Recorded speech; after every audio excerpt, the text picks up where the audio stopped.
He was a titan in the world of kickboxing and a marquee name during the golden era of Japanese MMA with pride. His signature high kick was a terrifying weapon, and his legacy was built on crushing the dreams of fame-hungry fighters. Yet, despite his stardom in Japan, he never conquered the UFC's octagon across the ocean. His name is Mirko Filipović. Today, we'll look back at the storied career of the Croatian cop, one of the most devastating knockout artists in combat sports history. Mirko was born into a working-class family on September 10, 1974, in eastern Croatia, then part of socialist Yugoslavia. From a young age, he showed athletic promise, with his earliest successes coming in short-distance sprinting. Inspired by Bruce Lee and Jean-Claude Van Damme on the TV screen, Mirko couldn't imagine a life without martial arts. At home, "I'd draw a human figure on the wall and kick it for hours," he recalled. His combat training began with Taekwondo, but kickboxing soon became his foundation. From a young age, he trained obsessively in a garage converted by his father, lifting weights and perfecting what would become his trademark move. "My dad made me a makeshift punching bag, but it wasn't good for punching. I nailed it to the ceiling and worked on my high kicks every day. That's how it all started," Mirko said. When he reached draft age in 1993, he served as a telegraph operator, but his father's death in 1994 and a transfer to train with Croatia's national kickboxing team changed his life forever. A colonel sent him off with these words: "You won't be a great soldier, but you can be a great fighter. Train twice a day and make your country proud." And Mirko did just that. One of the key figures behind his success was Zvonimir Lucic. Zvonimir Lucic was often in Mirko's corner, serving as both coach and manager. He supported Mirko financially during his studies, long before he became a global star. At 21, with an amateur boxing record of 48 wins, 8 losses, and 31 knockouts, Mirko transitioned to professional kickboxing. Japan's K1 promotion was at its peak, hosting massive Grand Prix events with the world's top strikers. In his debut fight on March 10, 1996, Mirko faced Jérôme Le Banner, known as the French Cyborg. Le Banner was considered K1's most physically gifted fighter, a seemingly unstoppable force in the ring.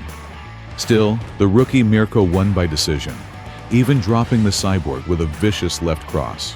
2 months later, Mirko returned to Japan for the K1 Grand Prix quarterfinals, facing one of the greatest kickboxers ever, Ernesto Hoost. The seasoned Dutchman controlled the fight, battering Mirko's left leg and knocking him out of the tournament in the 3rd round. Taking a break from professional fights, Mirko only returned once in the next 3 years, winning an 8-man tournament in Prague. During this period, Mirko became a 3-time Croatian amateur boxing champion and tested himself on the international stage. At the same time, he fulfilled a childhood dream by joining the Luchka anti-terrorist unit, where he served for 6 years, previously known as Tiger. It was during this time that Mirko earned his iconic nickname, Crow Cop, short for Croatian Cop. Returning to elite kickboxing in April 1999, after 3 warm-up fights, Mirko entered the K1 Grand Prix of 1999. Expectations were high, but Crow Cop exceeded them all, stopping Mike Bernardo, Musashi, and Sam Greco early. In the final, Mirko faced Ernesto Hoost again. He fought bravely until the 3rd round, but a barrage of brutal body shots forced him to stop. Hoost in 1999 was unstoppable, capable of dismantling any striker on the planet. Despite a strong start to the next year, 2000 brought a series of setbacks for Mirko. A June loss to Andy Hug was avenged with a knockout in Croatia. In October's K1 8-man tournament, Mirko dominated his first 2 opponents, but lost the final to Mike Bernardo due to a leg injury. High hopes were pinned on the December 2000 Grand Prix, but in the quarterfinals, dreams of revenge and a world title were crushed by the ever-present Ernesto Hoost. After 2 years of active K1 competition and 3 losses to Hoost, Mirko's hopes of reaching the organization's pinnacle faded. Growing frustration with his earnings didn't help, Change was needed, and 2001 marked Mirko's shift to MMA. He fought only 3 times in kickboxing that year, down from 7 annual bouts. A decision win over Peter Aerts was a big deal, but an unexpected TKO loss to Michael McDonald pushed him to try mixed martial arts. At an August K1 event honoring Andy Hug, he faced Kazuyuki Fujita, a medical marvel with an iron chin. Despite his pro wrestling background, Fujita was a Japanese wrestling champion who could take a punch and wasn't shy about throwing his own. A year earlier, he handed Mark Kerr his first loss, making the fight a huge risk for Mirko. But a clash of styles never materialized. Reacting quickly, Cro Cop caught Fujita with a knee. A cut above Fujita's left eye stopped the fight at just 39 seconds. It was clear he wanted to wrestle. I hit him with a knee. That's how my MMA journey began, Mirko said. Bursting onto the MMA scene with a win, he quickly earned a reputation as a pro wrestler destroyer. In November, Mirko dominated famed Nobuhiko Takada in Pride, but special rules resulted in an official draw. At the New Year's tournament, Cro Cop unveiled his infamous funeral high kick to the MMA world. Pro wrestler Yuji Nagata, making his MMA debut, was knocked out cold in 21 seconds. Notably, Nagata's second and final MMA fight against Fedor Emelianenko ended with the same grim outcome. In 2002, Cro Cop returned to kickboxing, defeating the previous year's K1 Grand Prix champion Mark Hunt by decision. In that fight, the Super Samoan stunned everyone by getting up and continuing after eating a devastating high kick. In April, Mirko faced Pride's reigning light heavyweight king, Wanderlei Silva, in a bout governed by special rules. The always aggressive Brazilian was the polar opposite of the stoic Mirko, who was competing in only his 4th MMA fight. Despite the experience gap, Cro Cop thwarted Wanderlei's attempts to finish the fight on the ground and held his own in stand-up exchanges. Though Silva proved dominant, the fight officially ended in a draw due to its format. 2 months later, Cro Cop returned to K1, stopping future kickboxing legend Remy Bonjasky in the 2nd round. His next MMA opponent was Kazushi Sakuraba. The Japanese star, significantly smaller than Mirko, was coming off a nearly year-long hiatus due to a shoulder injury. Despite the size difference, the star power of both fighters made them headliners for a historic joint Pride and K1 event in August 2002. Rumors swirled that Mirko nearly derailed the fight, demanding double his pay after seeing the reported 91,000 fans in attendance and threatening to cancel the main event. After getting his demanded pay, Mirko immobilized Sakuraba in his guard for 2 rounds. An uppercut broke Sakuraba's orbital bone, preventing him from continuing into the 3rd round. Overnight, Mirko became one of MMA's biggest stars. The year 2003 was pivotal for Cro Cop. He left his beloved anti-terrorist unit, was elected to the Croatian parliament for the next 4 years, and paused his kickboxing career, active since 1996, to focus fully on MMA. His final K1 fight for the next 9 years was in March against Japan's wildly popular Bob Sapp. At the time, the American giant, Bob Sapp, had 3 wins, including 2 TKOs against Ernesto Hoost. But his fight with Cro Cop ended in his first real beatdown. In the 2nd minute, Mirko staggered Sapp with a liver kick, followed by a cross that shattered his orbital bone. Before the Sapp fight, Mirko had also defeated the iron-chinned Kazuyuki Fujita again, this time by decision. Mirko was more active both standing and on the ground. Once overlooked by MMA's top fighters, he now faced Heath Herring. It later emerged that Pride kept Herring in the dark about his opponent until the last moment. Meanwhile, Mirko was informed of the fight months in advance to boost his chances. Herring, who trained hard for a wrestler, found himself against an elite striker and was dismantled in under 4 minutes. The Croatian cop earned a spot among the top title contenders. His ticket to the belt was a showdown with Igor Vovchanchyn, the most fearsome knockout artist of the 1990s. By August 2003, Igor was on a decline, having lost 3 of his last 4 Pride fights, but his name still carried weight in the sport's upper echelon, and his devastating power promised an exciting fight. Cro Cop didn't hesitate long in the fight. Once he found his rhythm, his lightning-fast left straights started landing. In the second minute, Vovchanchyn fell for a hand feint and couldn't dodge a blazing right. A swift high-kick punishment handed Igor his only career knockout loss. With that kick, Cro Cop rocketed to the top of the division. In October, he faced pro wrestler Dos Caras Jr., who, despite his wrestling credentials, didn't last a minute before being knocked unconscious. After his 4th Pride knockout, Mirko staked his claim for the heavyweight title. Contract disputes with a Russian fighter prevented that clash, so to keep Cro Cop's star power intact, he faced Rodrigo Nogueira for the interim belt. The Brazilian had lost the title to Fedor just 8 months earlier. In that time, Nogueira bounced back with a win over former UFC champion Rico Rodriguez. But that didn't stop Mirko from brutally dominating the former top heavyweight for an entire round. Only Nogueira's incredible toughness allowed him to snatch victory with a submission in the second round of the fight of the year. After the bout, an incident Mirko prefers not to discuss occurred.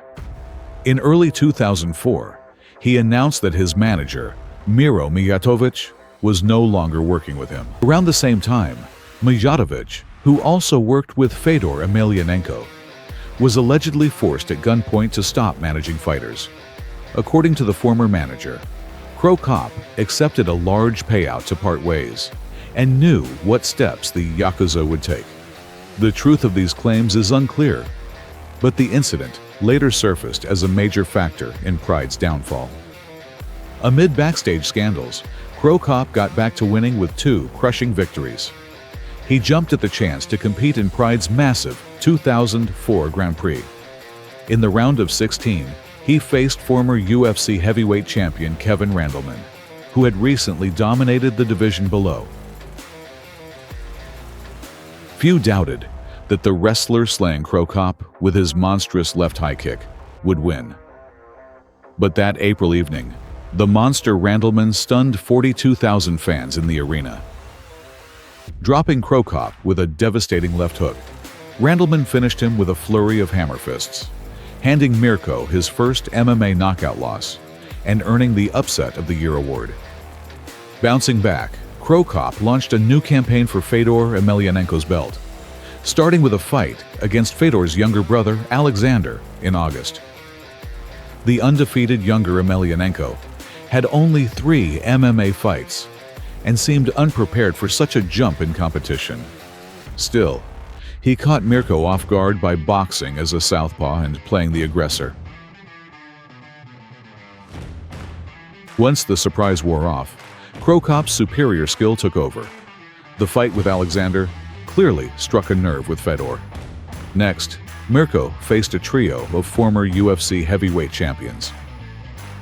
All skilled grapplers, they were brought in to test what Mirko had learned under Fabricio Werdum. In under a minute, Pride debutant Josh Barnett injured his shoulder and tapped out. Kevin Randleman, unable to repeat his earlier upset, followed suit in similar fashion. Against Mark Coleman in February 2005, Mirko took his time, dismantling the veteran in the 4th minute. A clash with Fedor was inevitable, but first, Cro Cop had to deal with Fedor's teammate, Ibrahim Magomedov. 7 straight wins, 6 by finish, set the stage for Cro Cop's title fight against Fedor Emelianenko in August. The undefeated Russian, on a 19-fight win streak in Pride, had just avenged his only career blemish. Yet, Mirko couldn't have picked a better moment. Fedor entered the fight with a serious right-hand injury, choosing to grit through the pain. The MMA world braced for the most anticipated fight in the sport's history. From the start, Emelianenko surprised everyone by pressing forward to disrupt Mirko's rhythm. Fedor's early attempts to clinch and throw failed, but he found success with combinations. Still, Cro Cop wasn't considered the sport's most dangerous striker for nothing. Midway through the first round, Mirko landed a double cross, and a follow-up high kick narrowly missed. But one mistake cost him the round. In the second round, Mirko slowed down, taking more shots. Fedor, too, walked a tightrope. The round ended on the ground again. The final round was all Fedor, who claimed a decisive victory in the fight of the decade. The loss to MMA's dominant force didn't break Mirko's quest for global recognition. After defeating Josh Barnett by decision in their second meeting, Cro Cop faced Mark Hunt. It's unclear whether Mirko wore wrestling shoes to grapple or to protect his feet against Hunt's concrete-like head. But to everyone's surprise, the Super Samoan outworked him. Driven by a thirst for redemption, Mirko got into the best shape of his career for Pride's 2006 Openweight Grand Prix. In the round of 16, he breezed through middleweight Ikuhisa Minowa. In the next round, he dismantled judo star Hidehiko Yoshida, who suffered through a barrage of brutal low kicks. In the September semi-final, the Croatian knockout machine faced Wanderlei Silva. 4 years after their first clash, Silva met not an MMA rookie, but a seasoned veteran with 25 fights under his belt. Knocked down in the second minute, Wanderlei was only delaying the inevitable. After eating several left straights, Silva's eyes swelled shut, blinding him to the coming end, a knockout of the year. In the final that same night, Mirko faced Josh Barnett, fresh off beating Nogueira. The American tapped out in the 8th minute, completing the trilogy and handing Cro Cop the Grand Prix Gold and Fighter of the Year honors. At the peak of his game, Mirko set his sights on the UFC, debuting in February 2007 against undefeated finisher Eddie Sanchez. In less than a round, he proved his elite status, easily dispatching the American. The break didn't last long. 2 months later, he faced Gabriel Gonzaga in a title eliminator. Previous year's Brazilian Jiu-Jitsu world champion, Gonzaga entered with 3 UFC stoppage wins and a 7-1 record. His chances were seen solely on the ground. The idea of Gonzaga knocking out Cro Cop was unthinkable. Yet, MMA proved its unpredictability once again. His elbows on the ground did it. When I stood up, I saw 3 Gonzagas. It was over, Mirko said. The stunning knockout by his own signature high kick earned Knockout of the Year and remains one of the most shocking KOs in MMA history. To explain the loss, we need to examine changes in Cro Cop's technique. Mirko was never a strategic mastermind with an endless technical arsenal.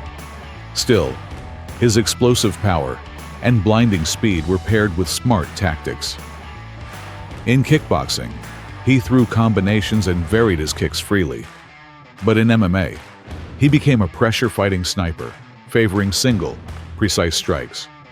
The ring helped Mirko immensely, allowing him to corner opponents and unleash punishment, unlike the UFC's octagon. The secret to his frequent knockouts was his perfected southpaw fork technique, combining a left cross with a side kick to the body or head. Both strikes start with the same motion, but hit from wildly different angles. By forcing opponents to react to the cross and extend their arm, Cro Cop stripped their defense, setting up his armor-piercing funeral high kick. Trying to slip the left straight instead of blocking it led to meeting Mirko's shin. Despite his aggressive style, Cro Cop could also fight off the back foot, thanks to his automatic sidestep cross combo. When an attacking opponent lunged forward, Mirko slid left, leaving them vulnerable. The off-balance opponent, forced to turn mid-motion, became a sitting duck for Mirko's lethal left. But against Gonzaga, we saw a different Cro Cop. Whether age caught up or He believed in his own hype. His trademark footwork seemed to vanish, as his former manager Mirko noted. Losing speed past 30 was a key factor, as his strength lay in dodging strikes and countering. Instead of baiting his opponent and retaliating with a lightning-fast cross after a sidestep, Mirko kept moving left, almost inviting Gonzaga's powerful right. Gonzaga couldn't have asked for better conditions to land his shocking high kick. 5 months after the loss, Cro Cop suffered his first back-to-back MMA defeats. After a lackluster loss to Cheek Congo that exposed his struggles adapting to the cage, Mirko returned to Japan in 2008. Brushing off retirement thoughts, he notched 2 wins in the new dream promotion. Tatsuya Mizuno fell in under a minute, while Korean giant Hongman Choi lasted longer, but was chopped down by vicious low kicks. Only Alistair Overeem marred Cro Cop's record in a no-contest fight, landing brutal knees to Mirko's groin. Seeing his success, UFC bosses quickly recalled him from Japan. At UFC 99 in June 2009, Mirko steamrolled grappler Mustafa Al-Turk. But 3 months later, he was overwhelmed by a surging Junior Dos Santos, enduring a beating unlike any in his MMA career. Lasting 3 rounds, he stopped the fight due to an eye injury. Dropping to a lower competitive level, Mirko rebounded with 2 UFC wins. In February 2010, Anthony Parash fell, and in June, a still relevant Pat Barry became a victim of his own kindness. Knocked down twice in the first round, Cro Cop turned to grappling in the second. Barry's drained gas tank gave Mirko an opening. Pinned against the cage, Barry tapped to a rear naked choke a minute later. But it was the calm before the storm. Mirko suffered crushing defeats in his next 2 fights. To make matters worse, he tore ligaments in his hand before facing Roy Nelson. His willpower and grit got him into the cage, but it wasn't enough. His knockout loss tally hit 3-0. Cro Cop stayed away from MMA for over a year, returning to kickboxing for the first time in 9 years. His opponent at a Croatian event dubbed Cro Cop's last fight was Ray Sefo, a 2000 K1 Grand Prix finalist pulled out of retirement. Sefo went the distance and retired for good, while for Mirko, it was yet another new beginning. In 2013-14, Mirko fought 7 more kickboxing bouts, winning a tailor-made K1 Grand Prix in Croatia. His only stumble was a rematch loss to Remy Bonjasky in March 2014, which he later avenged. That marked the end of his kickboxing career. In MMA, after erasing a UFC loss with a win over another Japanese fighter, Mirko faced Alexei Oleinik in 2013. That evening at a Moscow event, Mirko was set for a rematch with Alexander Emelianenko, but the notorious troublemaker pulled out. Oleinik stepped in, submitting Mirko in 1 round. For Oleinik, the win was a breakthrough, paving his way to the UFC. Easily defeating the once promising Satoshi Ishii twice, Mirko signed with the UFC for a 3rd time in April 2015. "It's crucial to settle this once and for all. I'm back in the UFC to get even," he said. The 40-year-old Croatian dominated Gabriel Gonzaga, showcasing improved elbow work to secure a finish in the 14th minute. But his 3rd UFC stint ended in failure. Just before a November fight, Mirko announced his retirement. It turned out he had taken banned substances for a shoulder injury, as prescribed by a doctor, and had informed regulatory bodies in advance. Despite his clean drug tests, his voluntary disclosure led to a 2-year suspension. Released from his UFC contract in summer 2016, Cro Cop headed to forgiving Japan. Stopping 4 opponents, the Croatian combat veteran won the Rizin Grand Prix, finally finding peace of mind. In the years that followed, Mirko fought only to stay in shape, waiting for the perfect chance for a grand farewell. Just 2 weeks after settling his score with Roy Nelson, he announced his immediate retirement on Croatian TV, this time with no plans for a comeback. A stroke suffered after his last fight pushed the 44-year-old veteran to make the drastic decision. Even after successful treatment and continued training, he could no longer risk his health in the ring. His official MMA record stands at 52 fights, 38 wins, and 30 knockouts. Mirko Filipović dedicated 3 decades to the altar of combat sports. He never claimed the coveted K1 crown during its golden years, nor did he become the greatest MMA fighter of his era. But, defying a cruel fate, he avoided being a prisoner of unfulfilled dreams. The Croatian ended his MMA career on a 10-fight win streak, adorned with prestigious K1, Pride, and Risen accolades. Most importantly, he lives on in fans' memories, who instinctively recall his flawless high kick whenever Cro Cop's name is mentioned. Don't forget to subscribe to the channel and hit that like button. Catch you soon. Stay strong.